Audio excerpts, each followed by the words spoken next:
guys, and welcome back to another episode of Draw with T. So, we are doing more digital inking. I don't know why I say we, I guess I just like to include you guys in it. So in the last episode, you heard me mention that the reason that I rotate my canvas so much is because I'm working with an Intuos 5 tablet, which doesn't have a screen or anything. It's just, like the best tablet you could get before going up to a Cintiq in terms of the Wacom line. So expect a lot of topsy-turvy turning with this card, because the curves of the bow and the straight edges of the present gave me a lot of hell. I don't know what level of swearing I'm really going to do in these episodes. I guess it should be fine, because this isn't really... I know I draw stuff that kids like, but this isn't actually intended as a kid's show. Just an FYI, if any parents are tuning in, 44 episodes in. I'm not going to be obscene or anything, but, this is not intended as child entertainment.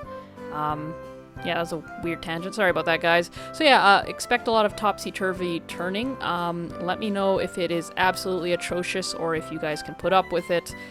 I might not honestly have much ability to change it other than to not air the episodes where I am inking and turning things a lot. Because I don't have, probably, $1,000, $2,000 to drop on either an iPad Pro or a Cintiq right now, and I gotta ink things because I am a cartoonist and an artist, and I cannot be stopped from making art. Yeah, I just can't. Yeah, I actually don't have a whole lot to say in terms of the technical side of this card. Most of what I needed to say I said in the last episode, the Inking the Krampus card. I'm using the same brush by Kyle Webster. I should know his name, but I kind of don't, and I've never been able to remember if it's Weber or Webster. Same brush, same kind of technique, using one or two layers. Actually, for this one, I think I mentioned in the last episode that in some cases when I'm doing colored ink lines, I will make several different layers, and I'll put all the lines on it that need to be whatever color. And I think that's what I'm doing here, so let me explain that a little bit more. Basically what that means is, for example, little Derpydeer here, or, Rudolph, whatever you want to call her. She's Derpydeer to me. She's my character. She's been around 9 years, so, that's what I call her. I would do all the lines for her, or at least the main color, on one layer. The bow is would probably be on another layer. Well, it would be. The box lines would probably be on another layer because that's going to be another color. If this was more detailed, I would probably put those little hooves on a separate layer, possibly. The red nose would be on a separate layer, the eyes would be on a separate layer, all the lines in the background are on a separate layer, and that's just so I can lock the layer, which prevents it from being, any of it getting erased, or, if you put down new lines, it doesn't actually put down new lines. But what it does allow me to do is, say, select a color, like a dark brown, go on that layer and basically just change the colors of the lines. So, those jarring black lines on Derpydeer can suddenly be a softer brown. And when you combine that with, flat coloring, or just honestly shading, when you combine it with color, it gives you a softer look to the art, which is what I want for this card and most of my cutesy cards and stuff. And it allows me to do that a lot easier than if all the lines are on one layer. If that was the case, then you see how close the nose is to the eyes. It means when I color in the red of the nose, the eyes are going to be partially red. So then I'd have to select what color I want the eye lines to be, zoom in really close and carefully paint it in. And, anytime I'm carefully painting in something that I don't have to, that's not really the best workflow. On the other hand, sometimes I don't use this technique because it takes time for me to think through the layer, not just what needs to be on what layers, but what's going to be on top of what layer. For example, if I had drawn this nose layer underneath the eyes, then when I'd color it in red, that little bit of ink that overlaps whatever's on top is the color would be. So if I wanted the nose to overlap the eyes, that would have to be on top, which is very easy in a drawing like this. This is very simple, but when with more complex drawings, it can take a lot of time, and sometimes it's just easier to, ink one thing entirely and just deal with the harder part of, carefully filling in the lines. Yeah, but, that's just how art is, and, you pay for it at different stages. Actually, that's just kind of a life thing in general. Sometimes you can, pay it forward, pay it in advance, and reap the rewards later, and sometimes it just doesn't matter. It's just a matter of when you feel like tackling the issue. So here you'll see I free-handed those lines of the box, and here I'm free-handing the gifts, and I'm free-handing the sides, but you'll see here I struggle a little bit, and then I decide, you know what, this isn't working. So then I rotated the art to a point where I could draw a straight line, and I just left that as is, erased the remainder. Yeah. Now, some of you might be wondering, well, why didn't I just do that for the other sides of the boxes? And part of that is there is a nicer look.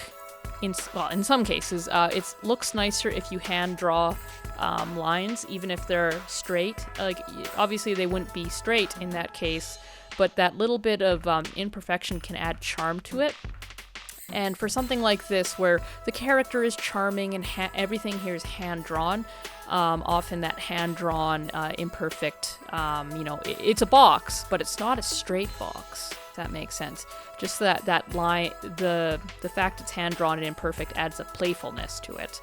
And this is a playful piece of art, so, why not? If I was, say, drafting anatomy for a medical book, then, of course, everything would have to be precise. Well, not an anatomy book. If I was drafting, say, building schematics for an architectural book, then everything would have to be straight, perfect, and measured, and, freehanding wouldn't be an option. But then by contrast, you'll see here, I basically just, I use a ruler just to get all the lines.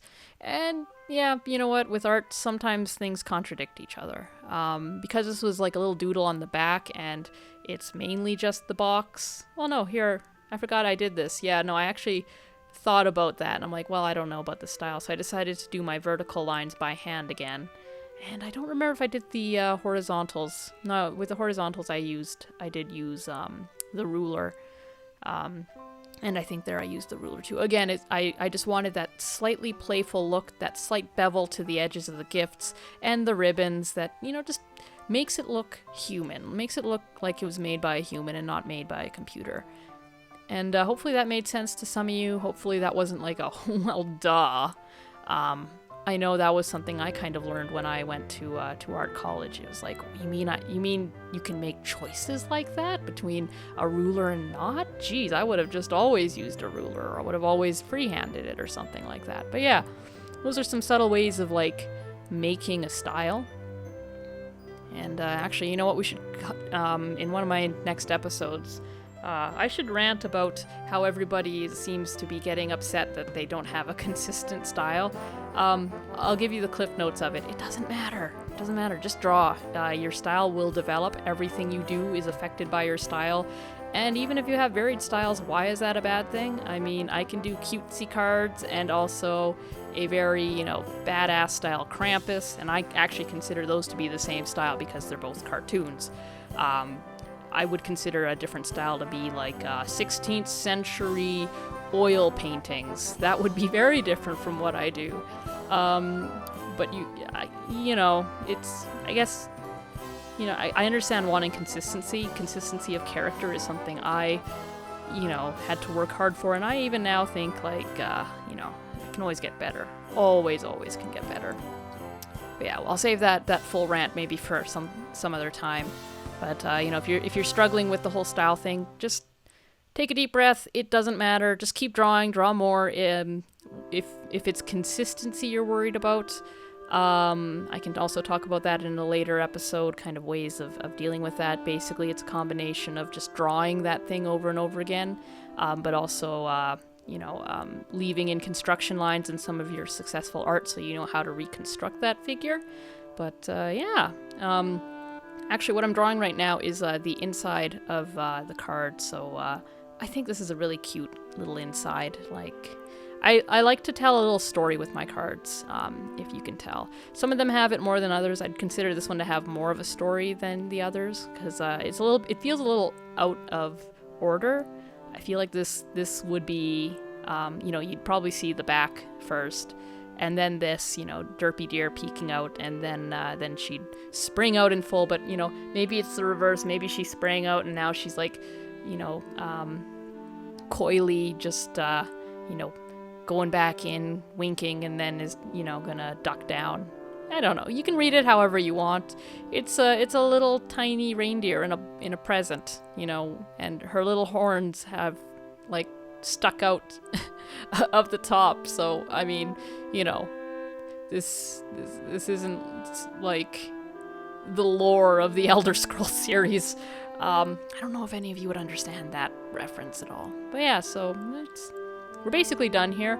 Like the last episode, I'm going to include some stills of the the progress of the art up till this point. Let me know how you guys like that. I'm going to assume you like it. I'm probably going to stop asking that because, I like it, so, I assume everybody does. But here, I think I noticed everything looks a little wonky. Yeah. Things just, need a little adjusting. The bow's a little off. The gift's a little off. Everything's just a little skewed, and I think that happened when I took a tiny sketch and I blew it up so the lines were massive, and that means when the lines are very thick, I find my inking isn't as great because it means there's like a good 1/4 inch of where the line could go, and they all seem like they would do fine, but that isn't always the case. And yeah, so I'm just using the lasso tool, just, wrangling things in place, and it was a little harder to wrangle things in place. That can be a hard thing when you have everything on separate layers with the anticipation of coloring them, because things aren't always on. Like, for example, editing the entire box could be hard because I have to select half of one layer but then all of another layer, and it can get a bit tricky. I mean, pick your battles, right? Pick your battles. I think looking at this, it's still a little bit skewed, but I don't, at some point you gotta move on, right? It's, you're always going to improve at your art. Yeah. And that's basically it. Yeah, that's the inside. I didn't do art for the other side of the card. I figured this was enough. Oh yeah, and this is the last little edit. I just kind of center it properly. Yeah, that's basically it, guys. So have a good evening. Hope to see you in the next episode. Like, comment, and subscribe if you haven't. And have a good day. Have a good Christmas. Although we still have a bit of time before that.